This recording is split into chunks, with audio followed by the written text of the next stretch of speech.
মা আগমনে আনন্দময় ভুবন। শরতের আকাশে ধ্বনিত হল জম্বুস্বরূপিণী আগমন দেবী বার্তা। নানা রূপে অবতীর্ণ। এই দেবী অশুভ শক্তির নিধনে আবির্ভূতা হন মাতৃশক্তির নানান রূপে।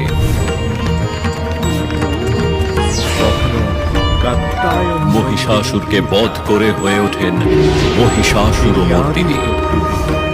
মহালয়ার পূর্ণ লগ্নে হল মাতৃপক্ষের সূচনা।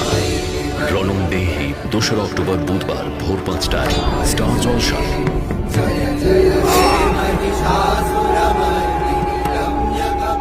দেখুন মহিষাসুরমর্দিনী 28শে সেপ্টেম্বর শনিবার ঠিক সন্ধ্যা 7টায় শুধুমাত্র টেলিদুর্গায়।